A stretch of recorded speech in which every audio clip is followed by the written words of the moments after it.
malu. Ini lagi yuk.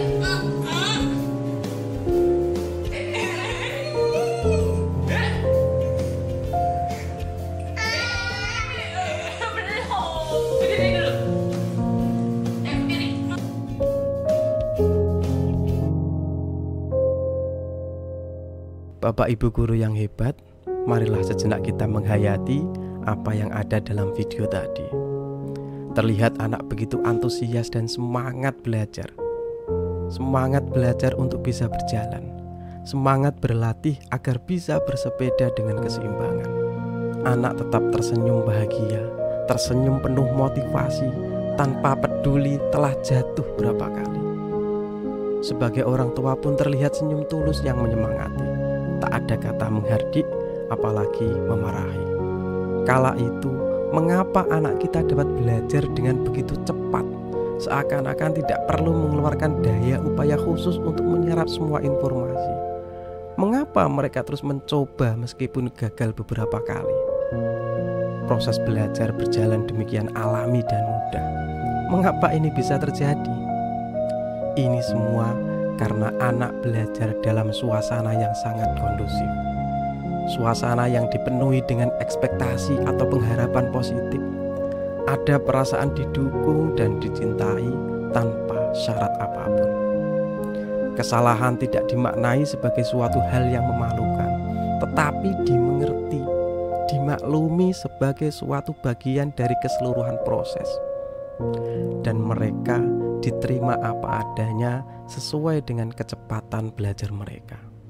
Saat itu kita tidak mengenal konsep mengenai kegagalan.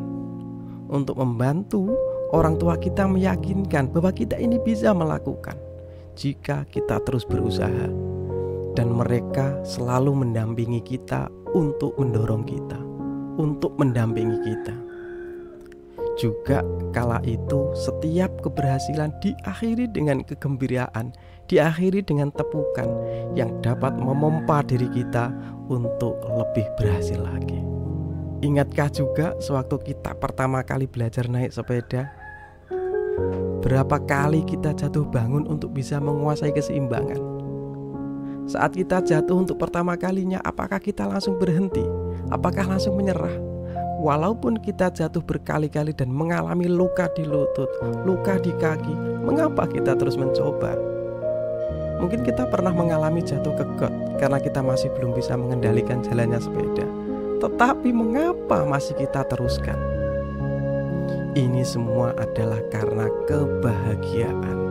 Kebahagiaan yang kita rasakan saat kita belajar mengendarai sepeda. Jatuh bangun tidak dimaknai sebagai suatu kegagalan, tetapi lebih sebagai suatu harga yang harus dibayar, yang akhirnya bisa menikmati kemampuan bersepeda. Bapak Ibu, sayangnya skenario ini sudah berubah total saat anak masuk ke sekolah. Bila sekarang ini kita masuk ke ruangan kelas, kita akan melihat anak-anak dengan wajah yang loyo, wajah yang bosan, wajah yang takut. Murid-murid merasa bosan karena pemikiran kreatif dan rasa haus akan ilmu pengetahuan dibatasi. Semangat dan kebahagiaan yang seharusnya ada dalam proses belajar kini telah hilang. Anak banyak tanya dianggap cerewet, anak kritis dianggap mengganggu. Ditambah lagi dengan tuntutan agar semua murid selalu bisa memberikan jawaban yang benar. Bila mereka membuat kesalahan, maka mereka akan mendapatkan hukuman. Murid atau anak kita tidak dimotivasi oleh rasa senang untuk belajar, tetapi lebih didorong oleh rasa takut untuk berbuat kesalahan. Seringkali kita menemukan siswa tidak berani menjawab pertanyaan itu bukan karena dia tidak tahu jawabannya, tetapi lebih karena didorong oleh rasa takut kalau jawabannya itu salah. Siswa khawatir kalau sampai jawaban mereka salah, maka mereka akan dimarahi. Mereka akan terlihat bodoh, mereka akan ditertawakan, bahkan dipermalukan di depan teman-temannya. Bapak Ibu, kita harus menyadari beberapa faktor yang mempengaruhi menurunnya motivasi belajar siswa. Salah satunya adalah kurangnya dukungan dan pengakuan dari guru. Siswa kita itu butuh pujian, butuh penghargaan atas prestasi yang mereka raih, sekecil apapun, di bidang apapun.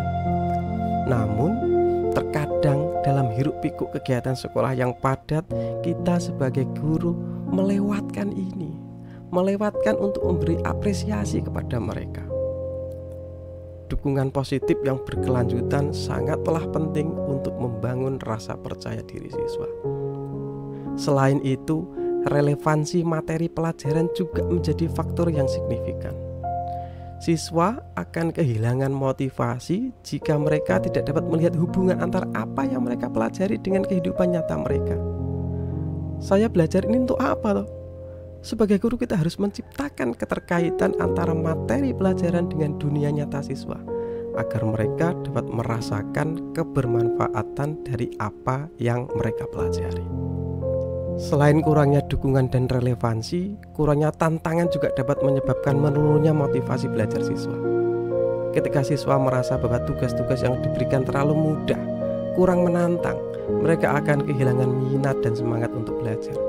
Oleh karena itu, kita sebagai guru harus memastikan bahwa pembelajaran kita itu menantang mereka secara intelektual dan mendorong mereka untuk terus berkembang. Selain faktor itu, tentu saja ketakutan akan kegagalan juga menjadi penghalang utama dalam mempertahankan motivasi belajar siswa. Siswa seringkali merasa takut untuk mencoba hal baru karena takut gagal. Mereka tidak menyadari bahwa kegagalan adalah bagian alami dari sebuah proses belajar dan merupakan kesempatan untuk belajar dan tumbuh. Oleh karena itu, penting bagi kita sebagai guru untuk mengubah persepsi mereka. Mereka harus memahami bahwa kegagalan adalah sebuah proses. Tentu kita juga harus mengajarkan mereka bagaimana cara menghadapi kegagalan secara bijak. Sebagai guru, tanggung jawab kita bukan hanya terbatas pada penyampaian materi pelajaran, tetapi juga membantu siswa kita tumbuh dan berkembang secara holistik. Kita memiliki peran yang sangat penting dalam mengembalikan semangat belajar siswa dan menjadikan sekolah sebagai tempat yang menyenangkan, tempat yang memotivasi dan mendukung perkembangan anak-anak. Dengan kerjasama dan dedikasi dari semua pihak terkait, kita dapat mengubah kisah ini, Bapak Ibu. Mari kita rubah kisah menurunnya motivasi belajar menjadi kisah kesuksesan anak-anak. Terakhir, cobalah Bapak Ibu pandang wajah-wajah siswa kita di kelas. Wajah yang sebenarnya penuh harapan agar kita sebagai guru mampu mendidik, mampu membimbing agar mereka menjadi pribadi yang solih, yang pintar, yang berprestasi, agar kelak mereka bahagia dalam menjalani hidup ini. Juga agar mereka tidak terlindas oleh derasnya arus perkembangan zaman. Sekali lagi Bapak Ibu, lihat wajah anak-anak, lihat sorot mata mereka. Mereka memang bukan anak kita. Kita tidak punya hubungan darah dengan siswa-siswa kita. Tetapi ingat, mereka adalah umatnya Kanjeng Nabi. Mereka adalah umatnya Rasulullah SAW yang begitu dicintai. Kita tentu teringat apa wasiat terakhir Kanjeng Nabi sebelum meninggal. Ummati, ummati, ummati. Inilah mereka itu umatnya Kanjeng Nabi, Bapak Ibu. Bayangkan betapa bahagianya Rasulullah, betapa senyum tulus bahagia Rasulullah jika kita dengan ikhlas mendidik, membimbing umat beliau yang sangat dicintai. Bapak Ibu, semoga Allah selalu mengilhami kita, memberikan kita kekuatan untuk terus belajar, untuk terus mengembangkan kompetensi demi anak didik kita, demi keberhasilan pembelajaran, demi masa depan Indonesia. Amin Allahumma amin. Assalamualaikum warahmatullahi wabarakatuh.